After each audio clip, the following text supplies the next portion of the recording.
Spirit art mediumship uses clairvoyance, clear seeing, as images appear in the mind's eye. Our spirit communicators blend with our consciousness and let us do our best to capture their essence. It's almost as if the subject sits before us and allows us, the spirit art medium, to draw their likeness. These sketches and portraits offer, in my opinion, undeniable, tangible proof of the continuity of life. It shows in every session that soul consciousness survives physical death, and that light that made our loved ones who they were goes on when the body dies. It also shows there is no death. These images are 100% influenced by our spirit communicators.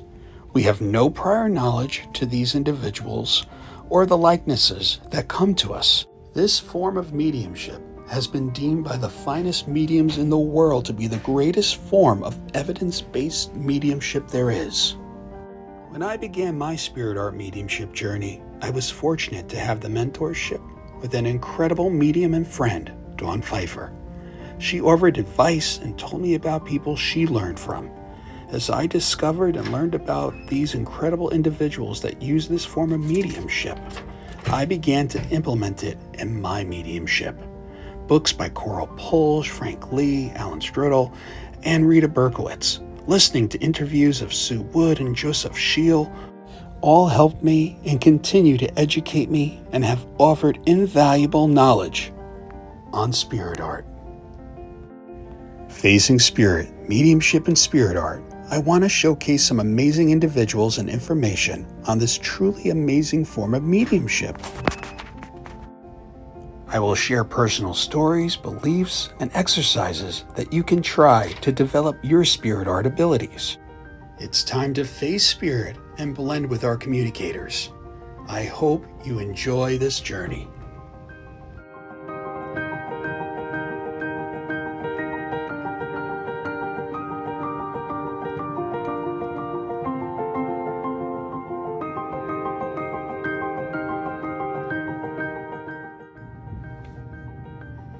I want to talk about the mediumship journey, and if we were to look at it as a garden, what makes a good garden? What makes a beautiful garden? It's the soil, the foundation, right?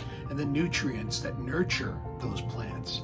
And we would start out with that foundation, that soil of our mediumship, being our intention. Why are we doing this kind of work? Why do we seek a link with spirit? Why do we want to blend with spirit? What are our intentions and why are we doing this? That is the first layer to all of this, the foundation. Then the knowledge, okay? The people that you gain knowledge from, those are your seeds. And you plant that into that intention, right? Into that soil. So taking all those lessons that those individuals give us, all those life lessons, the mentorships, we plant those seeds, okay? And as we study and as we learn, we're watering them, right? We're encouraging them to grow within us, okay? And to progress our mediumship and learn from those seeds that we planted. And time goes by and you'll be amazed. You'll have a beautiful garden.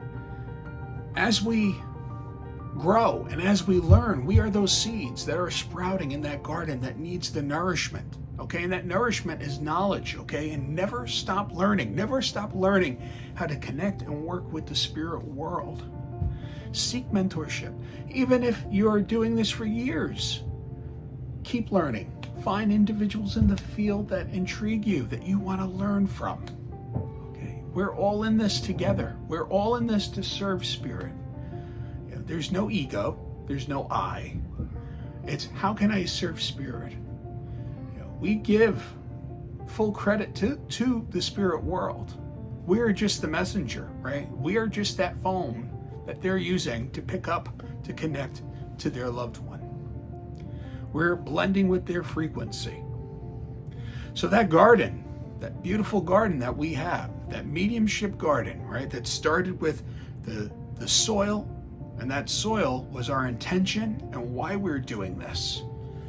Okay, and then we planted those seeds of knowledge that we got throughout our journey. And we water them, we nurture them, we study, we keep learning. And as we do this, that beautiful garden that we planted blossoms.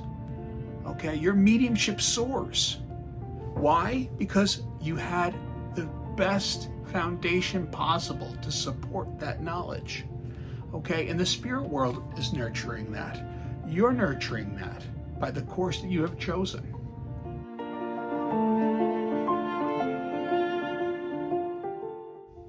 The Campbell brothers. Alan Campbell was born in England in 1833, and as a young man moved to the States where he met Charles Schwartz. The two became friends and business partners, dealing with importing and exporting in the New England states. The Campbell brothers were not brothers, but actually said to have a romantic relationship. They did this so it would be acceptable in the public. Charles, whose date of birth is unknown, and Alan both started working as mediums in the late 1890s. They are said to be the mediums responsible for introducing the idea of a spirit cabinet. Alan's forte seemed to be the manifestation of spirit art through the means of perception, while Charles could materialize the spirits.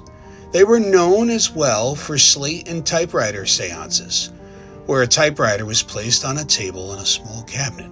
And as the sitters joined hands around the table, messages from the dead would be typed and later distributed amongst the audience.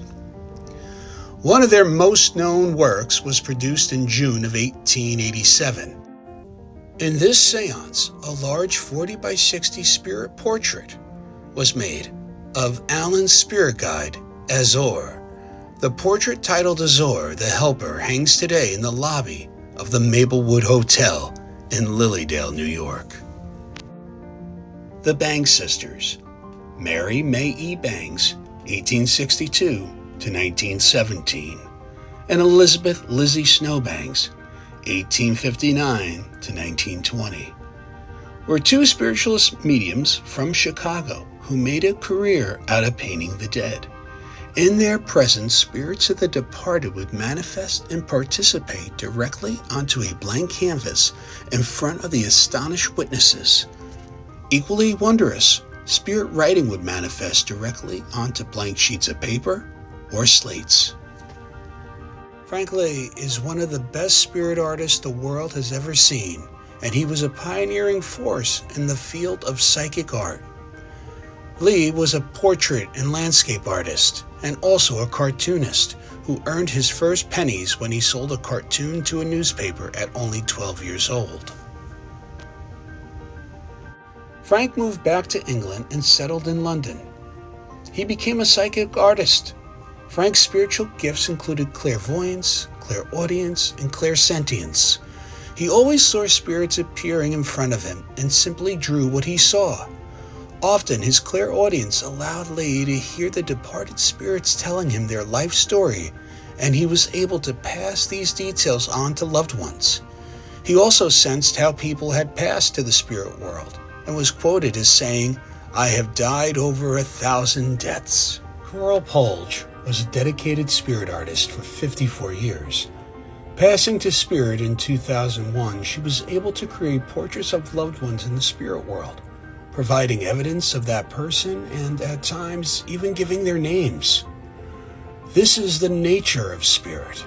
As a spirit artist myself, Living Images, The Story of a Psychic Artist, a book published by Polge, is essential reading for anyone who wants to further their knowledge on psychic artists and how spirit art works. We're about to meet one of this country's leading portrait painters. Over the past 50 years, she's committed literally thousands of faces to paint. Astonishingly, they're all, every one of them, portraits of people who have died. Coral Polge has never met any of these people, but she has met their relatives, and it's by tuning into them that she produces her remarkably detailed pictures. Tonight, with the help of her colleague Bill Landis, she will attempt to draw portraits of people unknown to her, but who were once friends or relatives of members somewhere in this audience. Coral, welcome. And indeed, you've already started as we were talking there. And already we can see. Now, I've got an elderly lady here, and as she was so strong, I thought, well, I'd better start, before I lost the contact with her, I would think I've either got a mother or grandmother. Beautiful, sweet little lady that's here. I'm feeling beautiful little nice hairdo. I feel like I want to. It feels like she's got some curls in it, the kind of hairdo that would be set. I am feeling a lady that is a bit more mature. I feel like a lady who would like to wear a cardigan sweater. I'm getting rid of her these nice curls here. I'm feeling just a little